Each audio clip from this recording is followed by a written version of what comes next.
magluluto ako ng turkey soup. Yan, kumukulo na. Kasi masarap maghigop ng sabaw pag malamig ang panahon. Ayan. Meron din siyang mga fishball, meatballs, squid balls, lahat ng klaseng balls andyan na. O, diba? Andyan. Ito yung ano, yung turkey nung Christmas.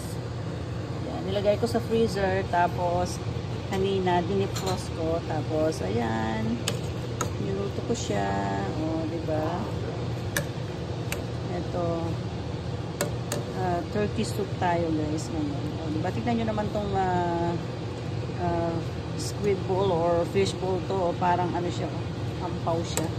O, diba? May palaman pa siya. May layer pa yung aking meatballs. O, diba? Yan. Kain na guys. Thank you so much for watching. Bye!